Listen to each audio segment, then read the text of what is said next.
Welcome to Chatham University. Did you know that this campus is actually an arboretum?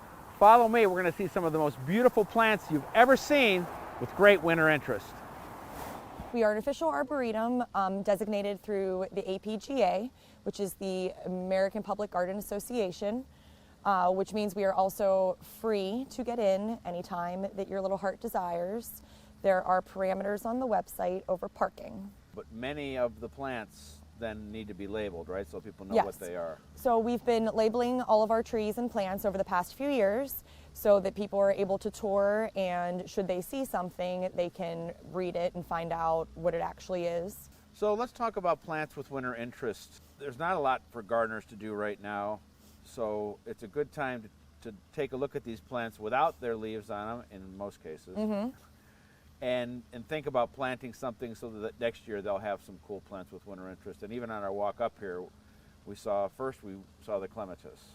Yes, so we saw the clematis, the sweet autumn clematis, or the traveling beard, or goat's beard. I think it has a bunch of common names.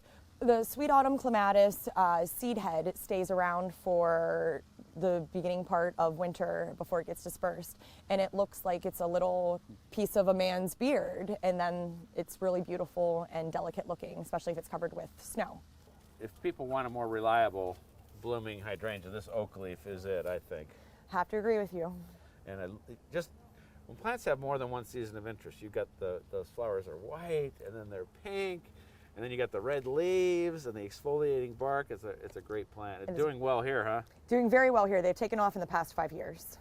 And man, this stuff, that's winter interest. That is winter interest, 4-season interest. But you can see it's very invasive. Yeah, it's jumping up in here, but I'd take that. I take that all the time. Yeah. It's more functional than the grass. Oh, that's for sure. Beautyberry might be a one-trick pony, but what a trick. What a trick. It is beautiful, isn't it? Chatham purple, so we try and put it all around campus, but it's native too, and it has really pretty white flowers in the spring. Well, not much winter interest left here, but the birds have eaten your winterberry, and that's okay. That's okay. Good thing. Feed everybody, right? That's right. Talk about winter interest. So we have a sugar-time crabapple here.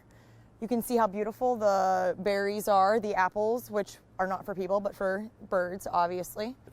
And then we have red twig dogwoods all over on campus, which are also this beautiful shade of red year-round, big part of holiday decorations. We have some beautiful winter blooming jasmine, which has a yellow flower. Now, where you have that planted, does it need to be in a protected spot like that, or could it be out in the open? It can be out in the open. When that thing explodes, it is beautiful. It looks like it's forsythia. We have hellebores, also called Lenten rose, which aren't blooming yet, but bloom right around the Lent season. And then you were also talking about when you walked up here, the sycamore trees, and when the snow comes and the sun hits them.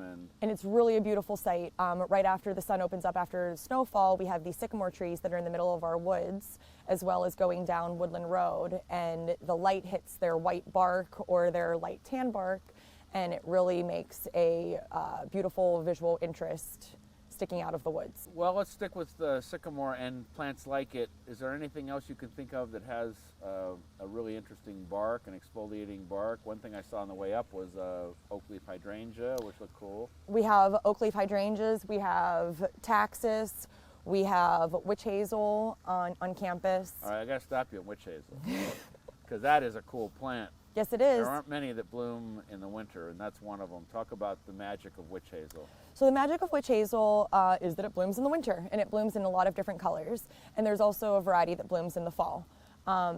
There is the Ozark witch hazel, which is more central, but it has the red color. And then our native Virginia variety, which is the yellow.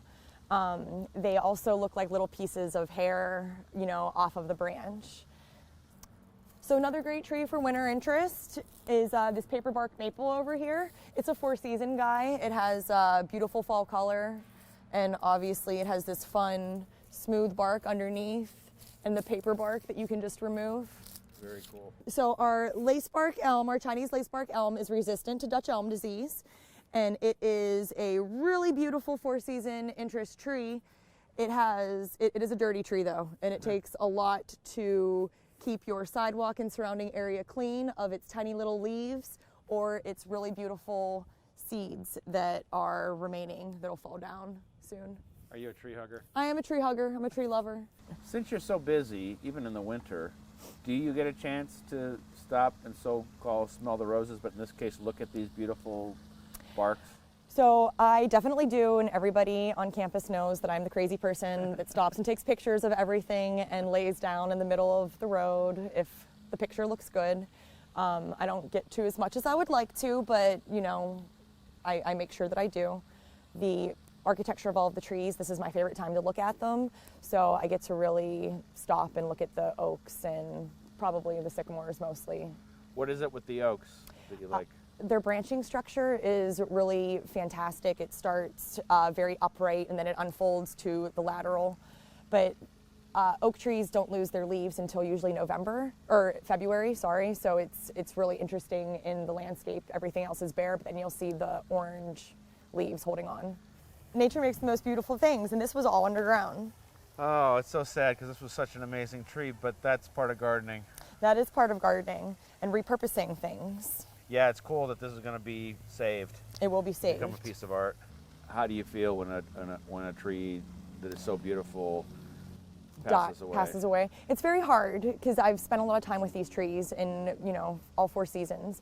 So if it's a beautiful tree that has a really special place in our Chatham heritage, we try and preserve it and reuse it on campus, whether it be for a Christmas decoration or at the president's home or maybe a permanent installation piece. The joy of seeing the winter garden is you can see all of the squirrels climbing up in the trees, you can see all of the fruit that they may have not dropped yet, and the beauty of just branches. They don't need anything, just maybe some lights, but you know, nature makes all these beautiful things that you just have to look at it. Well, thanks very much for having us. Thanks so much for coming, fun. Doug. It's been a wonderful visit. Everything looks great. Thank you so much. It takes a lot of work, I know. which you know. Yep. But with hard work comes beautiful things. Right.